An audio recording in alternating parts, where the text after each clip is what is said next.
ओम गुरुभ्यो नमः। ओम गम गणपतये नमः। ओम हुम हनुमते नमः। ओम रम रामाय नमः। ओम मातेश्वर्य नमो नमः।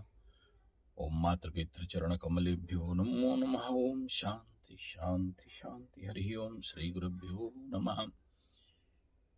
ओम सन्नो देवी रविष्टयो आपो भवन्तु पीतये संयोरभि स्रवन्तु नः। ओम शं शनिश्चराय नमः। स्वागत है ज्योतिष गुरुकुल ओडिशा राउरकेला में आचार्य संजय। बात करते हैं ग्रह भय। ग्रह भय एक ऐसा टेढ़ा और पेचीदा सब्जेक्ट है जिसको कि अच्छे अच्छे लोग भयभीत होते हैं और जीवन में समाधान नहीं पा पाते हैं, और जिसका कोई समाधान है भी नहीं। एक व्यक्ति अपने जीवन में डरते रहता है और कई प्रकार के भय बेसिकली इंसान की जिंदगी में रहते हैं, और उस भय से व्यक्ति इतना जल्दी निकल भी नहीं पाता है, चाहे कोई कितना भी समझा दे, कोई कितना भी बोल दे। ग्रह भय एक ऐसा पेचीदा भय है जिसका कि बेसिक समाधान नहीं है। दूसरा बिंदु यह है कि ये ग्रह भय क्यों आते हैं और ग्रह भय करता क्या है जिंदगी में। ग्रह भय सबसे ज्यादा तो पहला कॉन्फिडेंस और आत्मविश्वास को कम कर देता है, और इस ग्रह भय एक ऐसा कनेक्शन जिंदगी के साथ बनाता है, व्यक्ति और कुछ करना नहीं चाहता है, मतलब चलो यार खत्म हो गया, या फिर धीरे धीरे मन में एक विमर्श, एक संन्यास भावना और एक प्रकार के आइसोलेशन भावना पे लेके चला जाता है। आदमी अकेलेपन में डूबते रहता है और उसको कोई कितना भी समझा दे वो समझ नहीं पाता है। और ये बीमारी एक ऐसा स्थिति है ना, तो बड़े बड़े गुरुओं को भी खाता है। कभी कभार मैं अपने किसी गुरु का निंदा नहीं करना चाहूंगा, लेकिन कभी कभार एक ऐसा कंडीशन बन जाता है कई कारण में से, जहां हमारे गुरुजी लोग भी फोन करके 1 मिनट के लिए जरूर पूछते हैं कि देखो ऐसा ऐसा बात है, क्या करें। इसका मतलब नहीं है कि उनको कोई भय है, वो जानते हैं, लेकिन फिर भी पूछते हैं, और हमें पूछते हैं तो हमें जरूर इसके लिए आनंद और प्रसन्न भी लगता है कि हम उस काबिल हैं कि हमारे गुरु हमें पूछ रहे हैं। ये पूछना उनका गुरुत्व का परम गुरुत्व है, उनका बड़प्पन है कि हमें पूछते हैं। मैं पहले पहले सोचता था शायद मेरा परीक्षा ले रहे हैं, लेकिन बाद में जैसे जैसे मैं और थोड़ा मेच्योर होने लगा तो समझ में आया कि मेरा ये दादाजी भी करते थे। जैसे पूजा वगैरह करते रहते थे, तो मैं हालांकि बहुत छोटा था, तो मेरे को पूछेंगे, मतलब अरे ये देखो बटु धारण हो गया, तो अभी पुण्य वाचन करेंगे ना। तो मैं बोलता था यार इतना बूढ़ा आदमी, पंडित आदमी मेरे को पूछ रहा है। तो एक तरफ उस समय बचपना था तो गर्व लगता था कि हमें पूछा, लेकिन जहां आज के डेट में मैं समझता हूं कि नहीं, वो अपने कॉन्फिडेंस और गलती नहीं करें इसलिए पूछते थे, और अपने जूनियर्स को भी पूछते थे कि अरे ये घट स्थापना हो गया, अब संकल्प करेंगे ना। तो अपने आप को पूछ रहे हैं, वो तो माध्यम है। तो इसलिए ये मेरा कोई बड़प्पन नहीं कि मेरा गुरु पूछ रहे हैं कि देखो ऐसा ऐसा को ऐसा है, इस समय ये आया है। अब सोचो, प्रश्न कुंडली तो उनके पास, वो भी जानते हैं तो निकाल सकते थे। जो आदमी यहाँ बैठ के खड़ा होके ये बोल देता है कि अमेरिका से कोई फोन किया है और बोलता है तू अभी ब्लू कलर का शर्ट पहना होगा, पश्चिम दिशा में मुंह किया होगा, दाहिना हाथ में ये काला कलर का प्याला में कॉफी डाल के पीता रहेगा, और इस समय तेरा बाएं हाथ बालकनी के ऊपर में रहेगा, और वो वीडियो कॉल करके दिखा देता है कि हाँ ऐसा है। तो इस लेवल का आदमी जब पूछे तो ये समझ में आता है कि अब ये भी भय में ग्रसित है।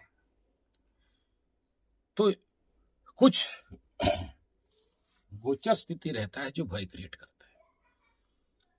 उन दिनों में ये भय ज्यादा आता है जब आपके चंद्राष्टम होता रहेगा।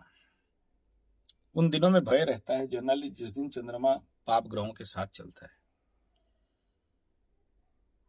और ये भय अहेतुक होता है, हेतुक नहीं रहता है। और यहां से मुक्ति पाना एक प्रकार का मुश्किल स्थिति है। मेरे को बहुत सारे मकर कुंभ मीन वाले कुंडली दिखाते हैं और ये पूछते हैं कि ऐसा ऐसा हो जाएगा क्या। ऐसा ऐसा मीन्स सब कुछ। कोई किसी को कैंसर का भय है, किसी को किडनी का भय है, किसी को सब चले जाने का भय है, ये किसी को अब उसका बेटी किसी के साथ भाग जाएगा बोल के भय है, किसी को उसका मान सम्मान हानि हो जाएगा बोल के भय है, और मतलब असंभव भय सब है। उसका बीबी किसी से भाग जाएगी तो उसका भय है, फियर फोबिया। भागी नहीं है, किसी के साथ मिली नहीं है, लेकिन मन में इस प्रकार का भय बिल्डअप होता है। तो भय एक बहुत बड़ा विस्तार सब्जेक्ट है, और आप सब जानते हैं कि भय देने वाला 2 ही ग्रह है मुख्यतः, और सबसे ज्यादा तो राहु देता है, उसके बाद शनि देता है। अब ये भय से कैसे हम लोग निजात पाएं, और जिसके अंदर ये बहुत ज्यादा भय रहता है उसको जीवन में बड़े सारे बिन मतलब के कष्ट बनते हैं। तो सबसे पहला प्रैक्टिकल बात बता दूं कि कुछ तो टेम्पररी भय रहता है, 1-2 दिन हुआ चला गया। तो अष्टम का या चंद्रमा जिस दिन राहु के साथ चल रहा है, इस समय सबसे ज्यादा किसको होता होगा? देखिए, सिंह राशि का अष्टम में राहु है, और उस समय चंद्रमा जिस रात में जाता होगा उस रात में उनको ज्यादा रहता होगा, या फिर अष्टम का द्वितीय में जब डायरेक्ट प्रेजेंस होता रहेगा तो होता रहेगा। और ज्यादा भय किसको होगा कि इस समय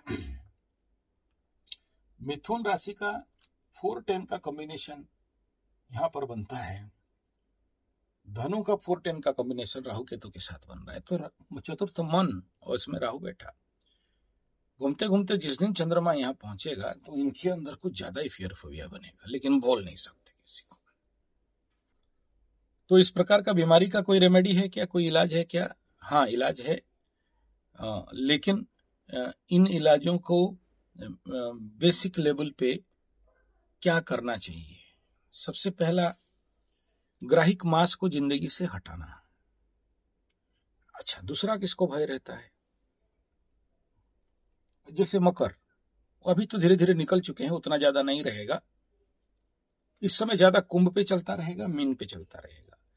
लेकिन मीन का भय मीन वालों को पता नहीं चलेगा, वो उनका भय पता चलने देगा भी नहीं, 1.5 साल के बाद पता चलेगा। इन लोगों को थोड़ा थोड़ा लगेगा, मकर को, कुंभ को। तो इससे इस प्रकार के फियर फोबिया भय से कैसे निस्तार पाए?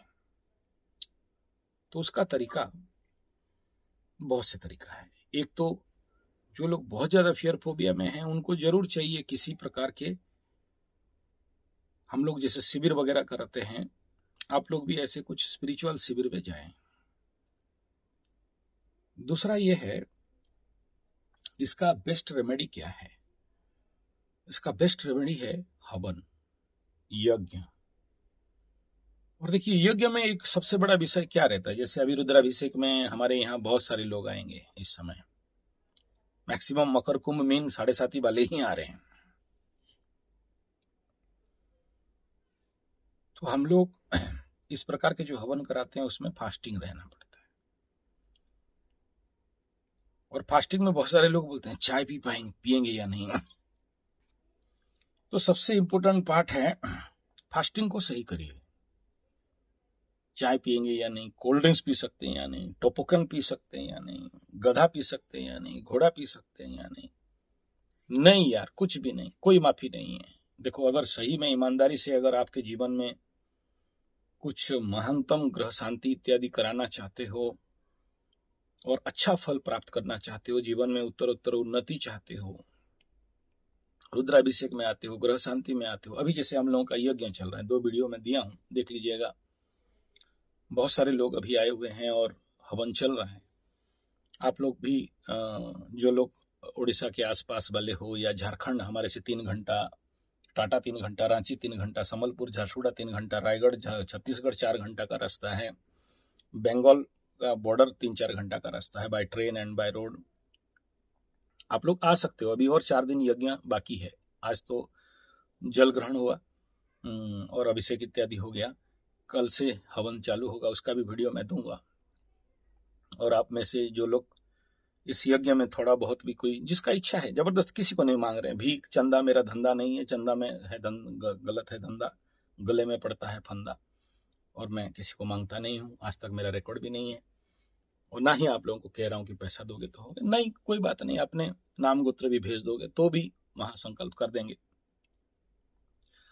लेकिन कुछ लोग देना चाहते हैं, फिर इसलिए मैं पहले से बोल देना चाहता हूँ कि अभी एक तो शिवरात्रि का है, वो तो फिर मार्च में होगा, और ये तो सामूहिक यज्ञ है, बहुत बड़ा यज्ञ है, और ये पापमोचनी मतलब आज से शुरू होता है, एकादशी से शुरू होता है, तो पाप मोचन के लिए ये, और ये हवन कोई जल्दी करता नहीं है, ये हमारे ऐसे फक्कड़ गुरु हैं जो अपने सर पे सारा दोष लेते हैं।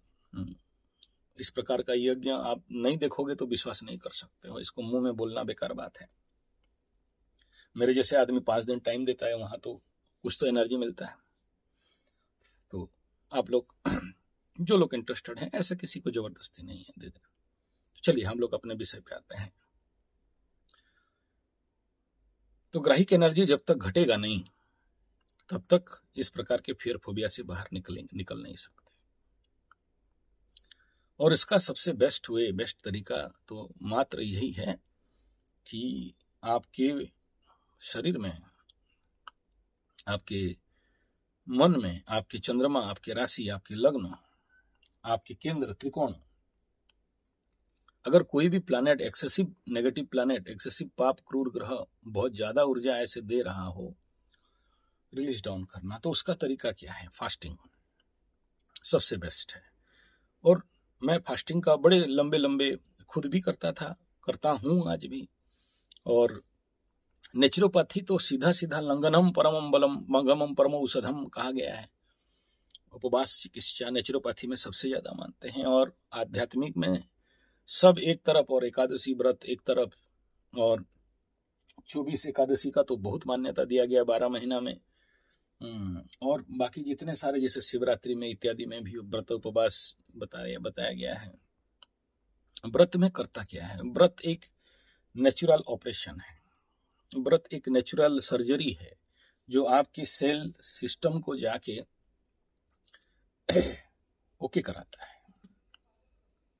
जितने भी ग्राहिक एनर्जी स्टॉक कहाँ रहते हैं? सेल, मॉलिक्यूल्स, पार्टिकल्स, बॉडी के अंदर जो भी आपके। और जब उपवास करते हैं तो बॉडी, शरीर से इस प्रकार की एनर्जी इंटेस्टाइन में एक्यूमुलेट होके फिर निकल जाती है। लेकिन कौन सा उपवास? साइंटिफिक उपवास नहीं कि बेटा उपवास कर लिया, चाय पी रहा है, उपवास कर लिया है, 10 आदमी को बोल रहा है मैं उपवास किया, फास्टिंग किया, नवरात्र का उपवास किया है, फिर कुड्डू का रोटी और भुट्टू का सूटी और चुट्टू का मोटी और मिठाई का थट्टी और ये सब खा के यिंगे इल्ले हवे ना। तो क्या करना? सबसे इंपॉर्टेंट पार्ट है नींबू पानी का फास्टिंग में रहना।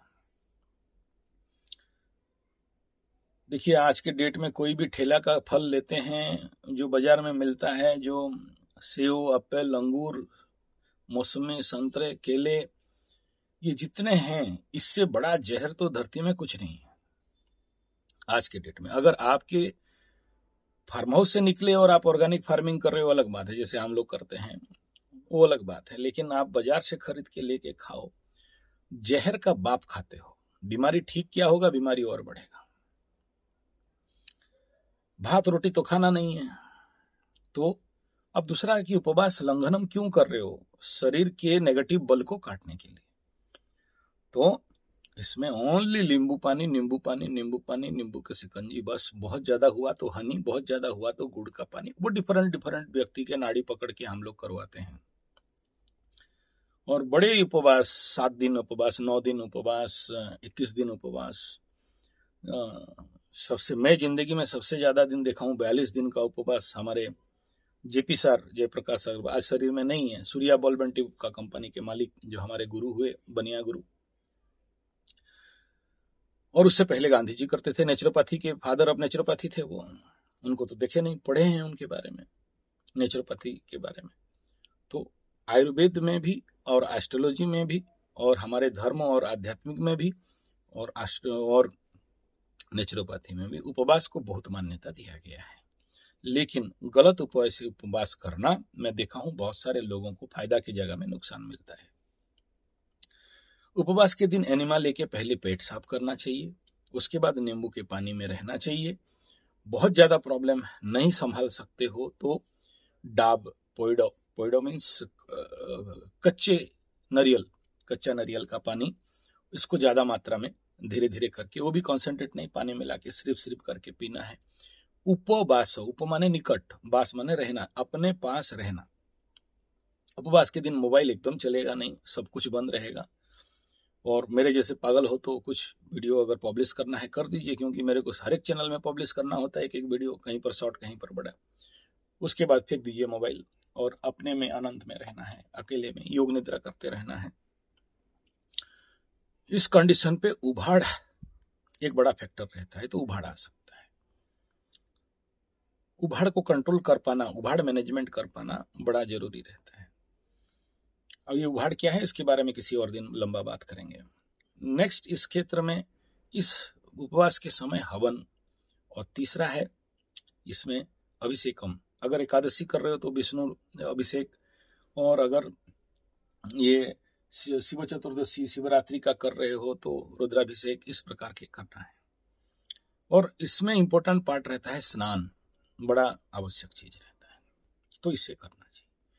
इन सभी के बाद जरूरी है दान। तो दान किसे दें, ये अगर उपयुक्त पात्र में दान नहीं देते हो तो कालिदास जैसे ही दुष्फल मिलने का संभावना रहता है। इसीलिए दान सोच समझ के करना चाहिए। तो दान में मैं जितना जानता हूं, इसमें पंचदान, और इस पंचदान में सबसे बड़ा दान होता है जलदान। तो प्याऊ खोला जा सकता है, या फिर गरीबों के लिए कुआं, पोखरा, नदी, तालाब खोदा जा सकता है। दूसरा पेड़ लगाना। चौथा दान ज्ञान दान। तो इसमें भूदान, ये सब भू मिट्टी की जमीन तो दान नहीं कर, आपके मूल्य कर्पित भूमि दानम, ऐसे गौदान, इस प्रकार। आजकल गाय कौन लेगा, मेरे जैसे पागल ही कोई रहेगा, तभी गौशाला खोलेगा, गाय लेगा। तो ये सारे बेसिक प्रोसेस हैं। मैं कभी किसी को ये रेकमेंड नहीं करता हूं कि आप लाखों रुपया लाइए, पूजा पाठ कराइए, पंडितों को पेट भराइए, बहुत बहुत पैसा दीजिए, ऐसा नहीं कहता हूं। और मैं हमेशा इसी, और ना ही पत्थर पहनो या कोई किसी प्रकार के, वो बहुत रेयरेस्ट टू रेयरेस्ट केस में देख रहे हैं कि इसके द्वारा ये नहीं होगा तो दिया जाता है। पंडित लगा के 50-60 हजार लाख रुपया खर्चा करके पूजा पाठ करने से ज्यादा अच्छा है खुद अपना समय दें। आधा घंटा, 1 घंटा तो देना पड़ता है ऐसे क्षेत्र में। हम खुद आज के दिन में 2-4 घंटा देते हैं, तो आपको कैसे नहीं कहें। जैसे self study is the best study कहा गया, इसीलिए self spiritual practice is the best spiritual practice कहा गया। और इन सेल्फ प्रैक्टिस में बहुत सारे लोगों का काम नहीं बनता है, क्योंकि उनको प्रोसेस नहीं पता रहता है। और कभी कभार क्या होता है ना, इतना बड़ा बड़ा बवंडर के केसेस रहते हैं जिसमें फिर बंदूक का गोली से काम नहीं देता है, पूरा एकदम लॉन्चर, तोप और वो बड़ा वाला, ऐसा वाला जो बोलते हैं ना, ऐसा छोड़ना पड़ता है। तो उस कंडीशन पे फिर पूजा पाठ कराना पड़ता है, जैसे बड़ा अनुष्ठान कराना पड़ता है, तो उस कंडीशन पे किया जा सकता है। तो वो भी एक टेक्निकल सूत्रीय ब्रह्म जो रेगुलर कर रहा है, जैसे ऐसे लोगों के पास, इसके ऊपर जिसका मास्टरी है, उनके पास कराओगे तो कुछ रिजल्ट मिल सकता है और तभी ये काम देते हैं। चाहे कोई भी किसी भी प्रकार के, जैसे अभी एक केस आया था, ब्लीडिंग हो रहा है, अष्टम स्थान में राहु और शनि बैठे हुए हैं, श्रापित योग लगा है, गुह्य द्वार गोरस्थान, ब्लीडिंग ब्लीडिंग ब्लीडिंग ब्लीडिंग, और उसके कारण शादी भी नहीं हो पा रहा है। तो उनका ग्रह शांति, ये एक लंबा प्रोसेस रहता है, 12 दिन 11 दिन का प्रोसेस रहता है। गलत लग्न राशि में नहीं कर सकते हो, बहुत टेक्निकल और पेचीदा खेल रहता है। तो ऐसे कंडीशन में ऐसे बड़ा अनुष्ठान करने के लिए बाध्य हो, अदरवाइज तो नहीं। अभी जैसे हमारे यज्ञ चल रहा है, तो बहुत सारे छोटी, आप देखना वो वीडियो में जाके, वो इसी के साथ ही मैं ये करूंगा, पब्लिश करूंगा। लड़कियां हैं बहुत दूर दूर से आई हुई हैं, कलश यात्रा कर रहे हैं, सर में कलश लेके, किसका शादी का समस्या है, किसी का शादी नहीं हो पा रहा है, किसी को नौकरी, किसी को और क्या, तो सारे बच्चे लोग दूर दूर से आके हवन में शामिल हो रहे हैं। और उनका साल, देखिए ये हवन साल में एक ही बार होता है, बहुत लाखों खर्चा होता है इस हवन में। तो हमारे गुरु जिंदगी भर का जो, मतलब साल भर का जो भी कमाई वगैरह रहता है ना, सब हवन कर देते हैं इस कंडीशन में। मैं भी उसमें शामिल रहता हूँ, और मैं तो वहाँ का मेन मतलब डायरेक्टर ही समझिए, या इवेंट ऑर्गेनाइजर समझिए, या मैनेजर समझिए। तो मेरे ऊपर ही सारा दायित्व रहता है, दिन भर पूरा पीसना पड़ता है। उस दिन मेरा कुंडली उंडली देखना एकदम नहीं होगा, इसमें मेरा और कोई कमाई का खेल नहीं है भाई, पूरा टाइम देना है। तो मैं थका हारा भी आज पूरा दिन भर रहा वहाँ पर, पूरा रहा, सारे लोगों का मैनेजमेंट, भोजन, और बहुत लोग भी खाते हैं, मतलब पोंगल लगता है, भोजन वगैरह चलते रहता है। तो ऐसे सारे जो भी जो भय, फीवर, फोबिया है जिसको मैं बोला, इसको एक तो समझना, काउंसलिंग करना, तीसरा बेस्ट वे है विपासना, चौथा बेस्ट है शिविर वगैरह, पांचवा बेस्ट है फास्टिंग, छठा बेस्ट इस प्रकार के यज्ञ में शामिल होना। एनर्जी चेंज हो जाता है जब ऐसे 5 दिन का हवन, कोई छोटा मजाक खेल तो नहीं है। अभी जैसे शिवरात्रि में हम लोगों का होगा माराथन हवन, होगा 24 घंटा कंटिन्यूअसली, हर एक घंटा का 1 किलो के हिसाब में 24 किलो तो घी ही जल जाएंगे। तो एक अलग वातावरण रहता है, बड़ा हैवी। इस प्रकार के चीज अगर आप करते हो तो आपको कुछ अच्छे लाभ मिल सकते हैं, और इस प्रकार के फियर फोबिया से निकल सकते हो। धन्यवाद, नमस्कार।